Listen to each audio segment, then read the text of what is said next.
Halo, apa kabar para kung mania di seluruh Nusantara? Video saya kali ini saya akan menjawab bagi teman-teman yang belajar membuat sangkar tentunya. Karena ada beberapa subscriber saya itu bertanya melalui WA saya, dia masih kesulitan dalam membengkokkan bambu gitu ya. Karena sebetulnya itu sangat mudah untuk membengkokkan bambu ya teman-teman ya. Apalagi kalau teman-teman sudah mengikuti panduan-panduan dari channel saya dalam membuat alatnya, dalam cara membengkokkannya, itu sebetulnya sangat mudah ya teman-teman ya. Yang membuat teman-teman kesulitan itu sebetulnya bukan alat atau caranya, tapi teman-teman harus tahu betul kondisi bambunya gitu ya teman-teman. Karena memang bambu itu sangat mempengaruhi dari kadar airnya. Misalnya gini, bambu kalau basah itu memang sulit untuk dibengkokkan. Jadi teman-teman usahakan memilih bambu yang betul-betul sangat kering gitu ya teman-teman ya. Dan yang kedua itu tidak semua bambu bisa dibengkokkan, karena ada beberapa jenis bambu saja yang bisa dibengkokkan secara mudah. Nah, di video saya kali ini saya akan memberikan tipsnya atau memberikan caranya bagaimana sih kok mudah sekali gitu ya teman-teman. Karena teman-teman pasti kalau melihat video saya membengkokkan bambu itu kelihatannya mudah, tapi setelah dipraktekkan itu masih kesulitan gitu ya teman-teman. Nah, di sini saya akan memberikan tipsnya bagaimana cara membengkokkannya itu bisa sangat mudah gitu ya teman-teman. Oke, langsung saja ikuti tips saya di video ini dalam membengkokkan bambu yang paling mudah tentunya gitu teman-teman ya. Oke, langsung saja tonton videonya. Oke, yang pertama saya siapkan satu bambu ini ya. Ini saya memakai bambu jenis wulung. Bambu yang mudah dibengkokkan itu ada 3 jenis ya teman-teman. Yang pertama itu wulung yang paling mudah dan dia paling ulet. Yang kedua itu ada bambu apus. Kalau bambu apus itu kelemahannya dia harus benar-benar kering dan harus benar-benar tua. Kalau teman-teman memakai bambu apus yang masih setengah tua atau masih muda, dia akan patah. Nah, itu kelemahannya. Yang paling efektif itu bambu wulung ya, jenis ini ya, kulitnya itu hitam. Nah, ini ya teman-teman. Yang ketiga itu ada bambu gunung atau bambu petung ya. Nah, kalau bambu petung itu dia dalam keadaan basah bisa dibengkokkan, tapi kelemahannya bambu wulung itu mudah dimakan hewan pengerat itu ya, hewan pengerat yang ada di dalam bambu itu ya, bubuk, istilah Jawanya itu dimakan bubuk atau eter-eter. Nah, yang paling efektif itu bambu ini dan bambu apus ya. Oke, saya akan mempraktekkan bagaimana cara membengkokkan kok kelihatannya mudah gitu teman-teman. Nah, oke. Pertama teman-teman bisa menyiapkan alatnya seperti ini.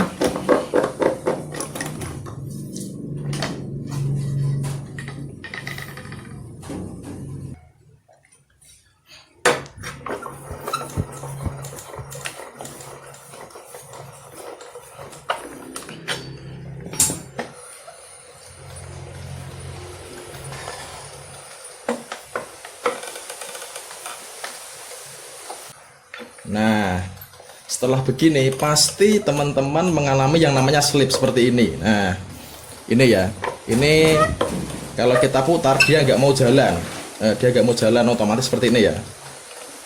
Nah, pasti teman-teman mengalami ini. Apalagi teman-teman memakai bambu yang basah itu pasti mengalami slip kayak gini ya teman-teman ya. Kita putar nggak bisa jalan. Nah, ini yang menjadi masalah itu sebetulnya bukan alat kita, bukan ya. Nah, oke, setelah saya cabut dulu.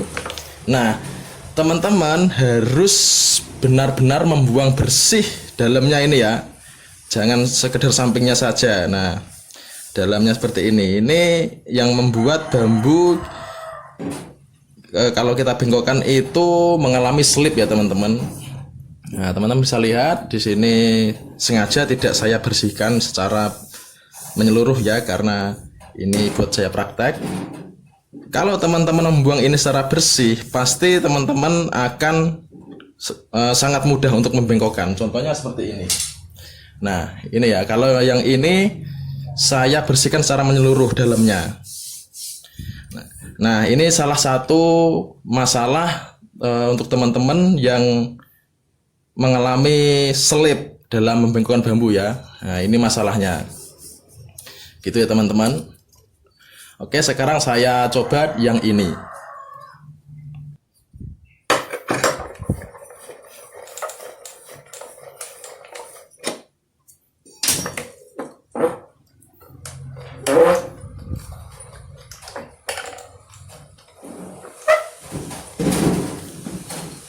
Nah, gitu teman-teman. Kalau teman-teman membuang bersih bagian dalamnya, teman-teman akan sangat mudah menjalankan ini ya. Dia akan otomatis jalan kalau kita putar seperti ini ya. Nah, tinggal kita kasih sedikit dorongan supaya biar lebih enteng dalam memutar alatnya. Nah, gini teman-teman. Sebetulnya ini tanpa saya dorong pun ini masih sudah bisa jalan teman-teman. Nah, ini karena apa? Karena dalamnya saya bersihkan secara menyeluruh, beda dengan yang tadi ya. Yang tadi memang sengaja saya tidak bersihkan. Nah, itu salah satu masalah teman-teman kesulitan dalam membengkokkan bambu. Nah, setelah seperti ini akan kita kencangkan lagi sini.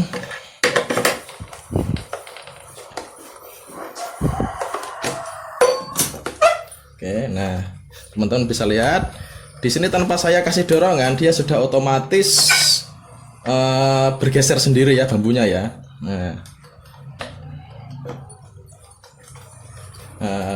Karena ada beberapa teman-teman yang belajar sangkar, dia WA ke saya, dia masih kesulitan dalam membengkokkan bambu. Itu pasti kendala nomor satunya itu selip ya teman-teman. Seperti tadi yang pertama saya praktekkan itu kendalanya ya jelas dalamnya ini nggak bersih itu ya teman-teman.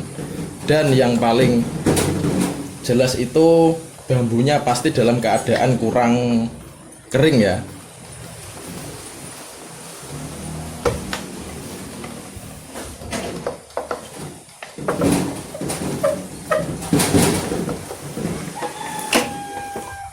Oke, setelah bengkok seperti ini, nah teman-teman baru membuang kulitnya, jangan langsung dibuang ya.